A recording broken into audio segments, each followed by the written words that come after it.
Hello दोस्तों, जय हिंद। Welcome back to a new video. तो हम लोग आज डिस्कस करने वाले अपना जीके और जीएस का पोर्शन नंबर 8। यहाँ पे हम लोग 7 प्रैक्टिस सेट 7 इंपॉर्टेंट क्वेश्चंस के वीडियोस देख चुके हैं। अगर आप लोगों ने वो वाले नहीं देखे तो जाके देख लेना, काफ़ी ज़्यादा इंपॉर्टेंट हैं आपके एग्ज़ाम के लिए, बहुत ज़्यादा इंपॉर्टेंट रहेंगी, ठीक है। क्योंकि यहाँ पर बहुत ज़्यादा इंपॉर्टेंट ही क्वेश्चंस लेकर आता हूँ मैं। आप लोग इस वीडियो में भी देख सकते हो, काफ़ी ज़्यादा इंपॉर्टेंट क्वेश्चन रहेंगे।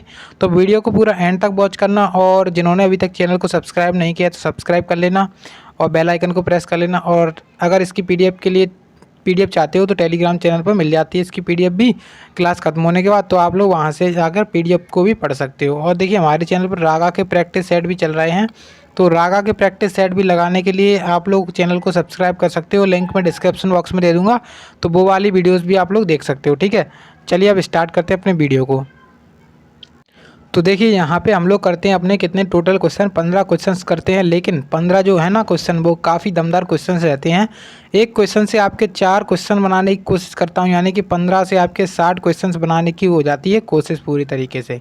तो 15 क्वेश्चन से आपके 60 क्वेश्चंस यहाँ पे तैयार हो जाते हैं बिल्कुल, जो कि एग्ज़ाम के पॉइंट ऑफ व्यू से काफ़ी ज़्यादा इंपॉर्टेंट हैं, जो कि एग्ज़ाम में बार बार पूछे जाते हैं। इसलिए मैंने कुछ इंपॉर्टेंट टॉपिक से ही क्वेश्चन उठाए हैं। तो यहाँ पे देखिए, आज का पहला क्वेश्चन है हमारे पास कि मोहिनी अट्टम नृत्य शैली मुख्यतः किस राज्य से संबंधित मानी जाती है। तो देखिए, ये क्वेश्चन काफ़ी बार एग्जाम्स में आ चुका है, इसलिए मैंने इसको लेकर आया है। और इससे जो भी अपने नृत्य शैली हैं, मतलब जो भी अपने भारत के शास्त्रीय नृत्य हैं, वो आपके सारे के सारे क्लियर हो जाएंगे। आपको और किसी वीडियो की देखने की भी ज़रूरत नहीं पड़ेगी, ठीक है। तो चलिए अब देखिए, यहाँ पे अपना है मोहिनी अट्टम। तो आपसे मोहिनी अट्टम अगर पूछ लिया जाता है तो मोहिनी अट्टम नृत्य शैली कहाँ की है, तो मोहिनी अट्टम जो नृत्य शैली है अपनी, वो कहाँ की है, तो केरल की है मोहिनी अट्टम, ठीक है। ये ऐसे ही क्वेश्चन आता है कि मोहिनी अट्टम का संबंध किस राज्य से, या फिर मोहिनी अट्टम नृत्य शैली कहाँ पर है, या फिर किस राज्य का शास्त्रीय नृत्य मोहिनी अट्टम है। इस प्रकार से तीनों प्रकार से क्वेश्चन को पूछ सकता है, ठीक है। अब देखिए, यहाँ पे आ चुके हैं, हमने कुछ इंपॉर्टेंट लिख के रखे हैं जो कि आपके एग्जाम में पूछ लिए जाते हैं। देखिए, भारत में टोटल 8 नृत्य हैं शास्त्रीय, तो जो टोटल लिखे हुए हैं यहाँ पर काफ़ी ज़्यादा इंपॉर्टेंट है, वही जो आपके एग्ज़ाम में आएंगे। तो महत्वपूर्ण शास्त्रीय नृत्य क्या है, भरतनाट्यम वो एक होता है। तो आपसे भरतनाट्यम के बारे में अगर पूछ लिया जाता है तो आप लोग उसको बता दोगे कि तमिलनाडु में किया जाता है। उसके बाद देखिए, यहाँ पे है कथकली। तो कथकली कहाँ पे होता है, कथकली भी केरल में होता है, ठीक है। एक होता है केरल में कौन सा, मोहिनी अट्टम। अभी हमने ऊपर देखा है कि मोहिनी अट्टम कहाँ पर होता है, तो कथकली और मोहिनी अट्टम दोनों होते हैं अपने केरल में। तो केरल में होते हैं 2, इसको याद रखें, काफ़ी इंपॉर्टेंट है। उसके बाद है देखिए कुचिपुड़ी। तो कुचिपुड़ी भी आपके एग्जाम के पॉइंट ऑफ व्यू से काफ़ी इंपॉर्टेंट है।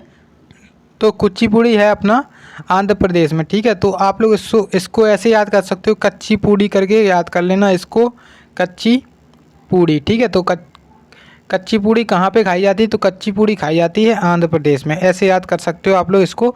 तो इसको याद कर लेना, काफ़ी ज़्यादा इंपॉर्टेंट है। और एक होता है अपना सत्रिया। तो सत्रिया अपना कहाँ पे मनाया जाता है, तो असम में मनाया जाता है सत्रिया। और उसके बाद है उड़ीसी। तो ये दोनों तो हो गए इनके नाम के आधार पर, उड़ीसी है तो उड़ीसा में है, और मणिपुरी है तो मणिपुर में होगा। उसके बाद कत्थक। तो कत्थक मेनली कहाँ पे होता है, उत्तर भारत में। और उसके बारे में अगर मेनली पूछा जाए तो यूपी आप लोग लगा सकते हो, उत्तर प्रदेश, ठीक है। तो ये हो गए आपके सारे के सारे जो शास्त्रीय नृत्य हैं। इनसे अगर क्वेश्चन बनेगा तो यहाँ से बाहर नहीं जाने वाला है आपका, ठीक है। क्योंकि यहाँ से क्वेश्चन बनता है, एक क्वेश्चन इंपॉर्टेंट टॉपिक है ये आपके एयरफोर्स बाई ग्रुप के एग्जाम के लिए। तो मैंने सारे के सारे आपको बता दिया। अब देखिए, यहाँ पे अपना अगला क्वेश्चन आ चुका है। तो देखिए, अगला क्वेश्चन है यहाँ पर कि नोबेल पुरस्कार प्राप्त करने वाले पहले भारतीय कौन थे। तो इससे जो नोबेल पुरस्कार से संबंधित जितने भी क्वेश्चंस आपके एग्जाम में बन सकते हैं, तो यहाँ पे सारे के सारे आपके होने वाले हैं। देखिए, यहाँ पर है अपना नोबेल पुरस्कार से प्राप्त करने वाले पहले भारतीय कौन थे। तो ऐसा अगर क्वेश्चन आता है तो आप लोग लगा देना आंसर रविंद्रनाथ टैगोर।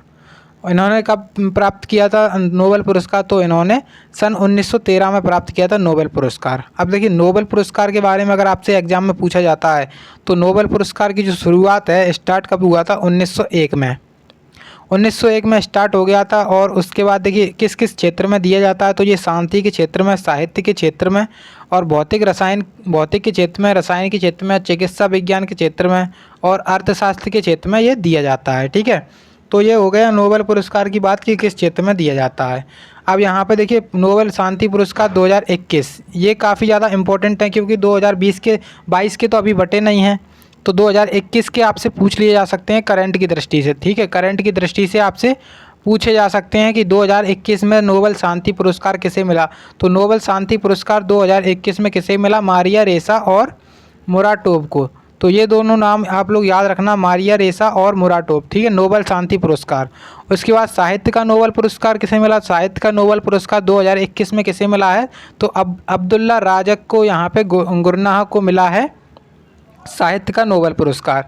उसके बाद देखिए अगर भौतिकी का पूछ ले तो भौतिकी का नोबेल पुरस्कार किसे मिला है? तो भौतिकी का नोबेल पुरस्कार यहाँ पे 3 लोगों को मिला है। देखिए एक इसयू का करो है और उसके बाद एक क्लॉस हेल्समैन है और उसके बाद एक हैं जियोर्जियो पेरिसिक, ठीक है। तो ये 3 लोग हैं, इनको मिला है मेनली। यहाँ पे आप लोग इनको याद रख सकते हो।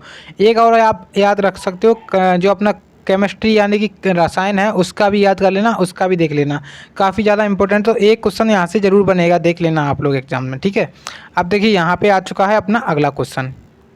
तो देखिए यहाँ पे आपसे पूछा गया है कि किस नदी को दक्षिण की गंगा कहा जाता है। तो एक अपनी नदी है दक्षिण की गंगा, किसे कहते हैं, उसका नाम क्या है? तो यहाँ पे जो अपनी गोदावरी नदी है, गोदावरी नदी को कहा जाता है दक्षिण की गंगा। और इसको आप लोग अच्छे से याद रखें, एकदम ऐसे ही पूछ लिया जाएगा। अगर पूछा जाएगा कि किस नदी को दक्षिण की गंगा कहते हैं या फिर दक्षिण की गंगा कौन सी नदी कहलाती है, इस प्रकार से। अब देखिए एक गोदावरी जो नदी है उसके किनारे कौन सा शहर बसा है, ये मुझे आप लोग बताएंगे कमेंट बॉक्स में कि गोदावरी के किनारे कोई सा शहर बसा है। अगर बसा है तो उसको ज़रूर याद कर लेना, ठीक है।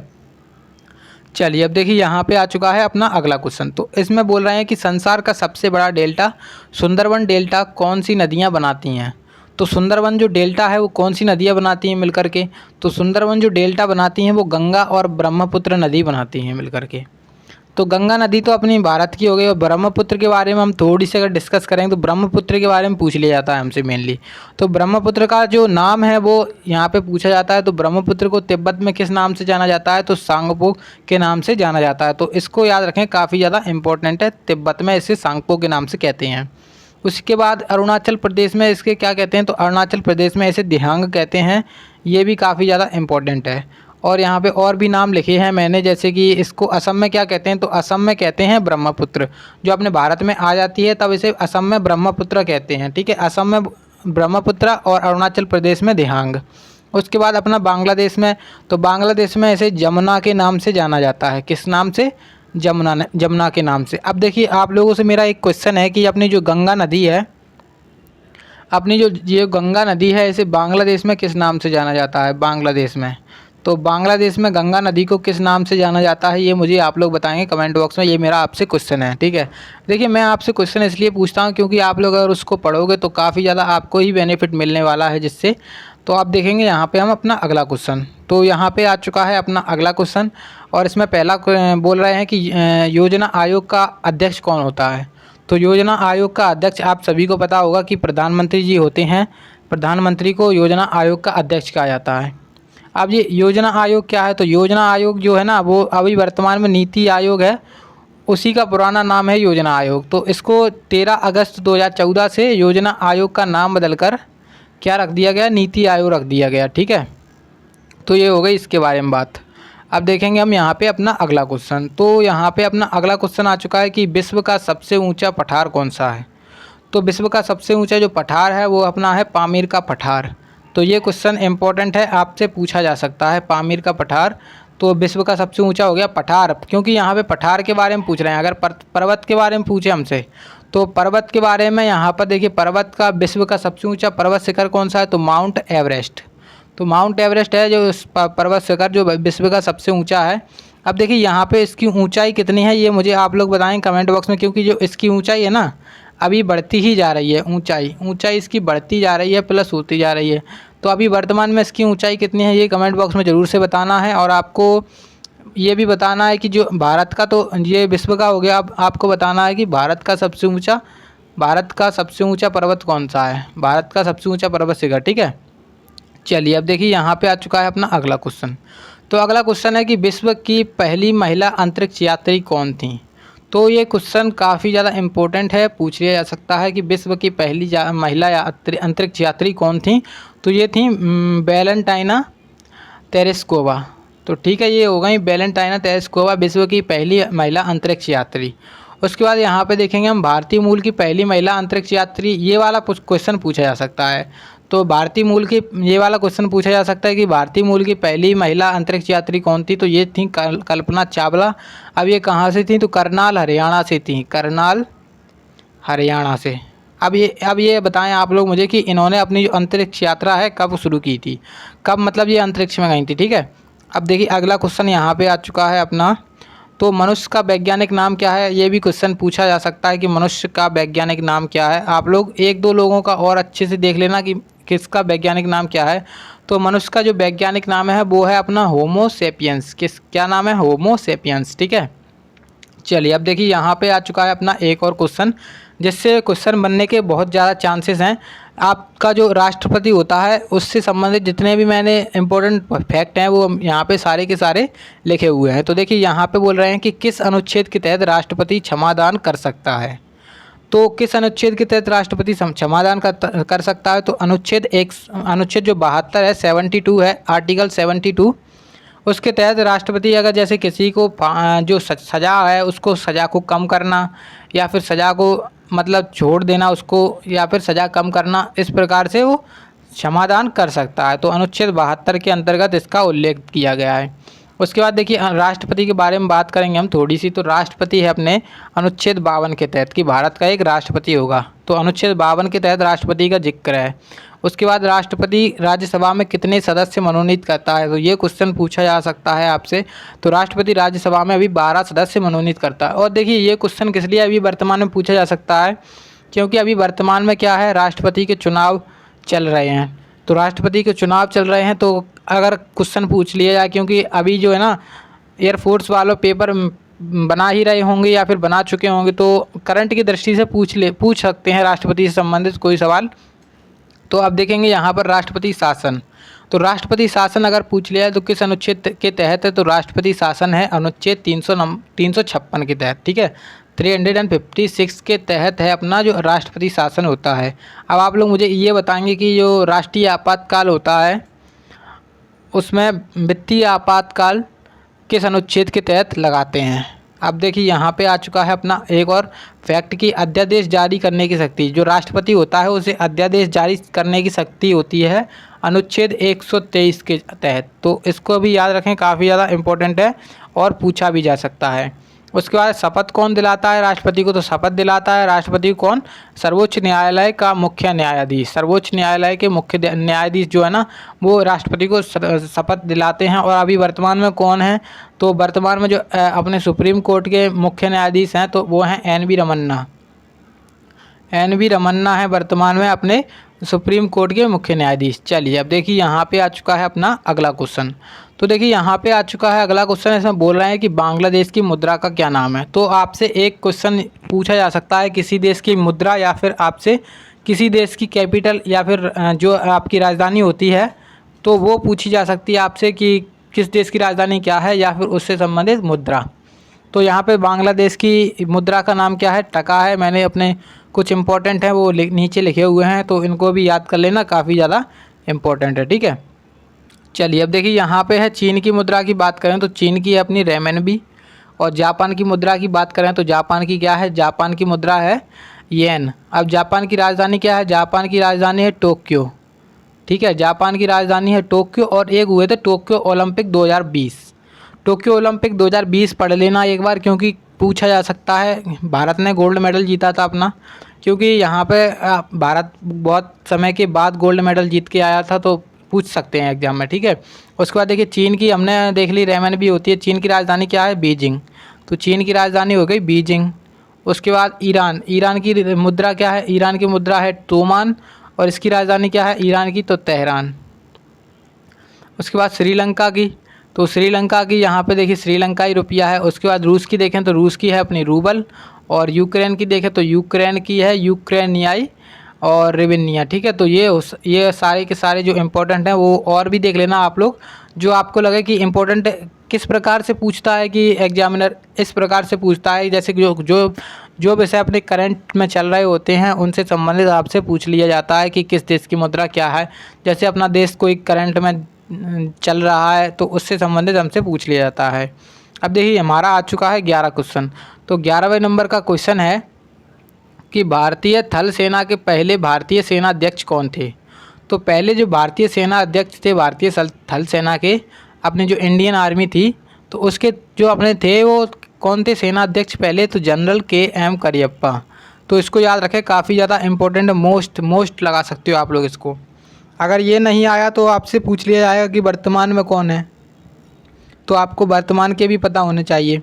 तो वर्तमान में कौन है, वर्तमान में अपने इंडियन आर्मी के जो चीफ हैं, मुख्य अध्यक्ष हैं, सेना अध्यक्ष हैं, तो आर्मी के अध्यक्ष कौन है, तो अभी जो वर्तमान में है, अभी वर्तमान में है मनोज पांडे। उसके बाद अभी अगर एयरफोर्स की बात करें तो एयरफोर्स में अपने कौन है वर्तमान में, तो एयरफोर्स में अपने जो BR चौधरी हैं, यानी कि विवेक राम चौधरी। ठीक है, तो ये हो गए अपने एयरफोर्स के। और उसके बाद अगर अपनी नेवी की बात करें तो नेवी में कौन है, तो नेवी में है वर्तमान में अभी R हरि कुमार। ठीक है, R हरि कुमार, इसको याद रखना। तीनों सेना के अध्यक्ष याद रखें, काफ़ी ज़्यादा इंपॉर्टेंट हैं।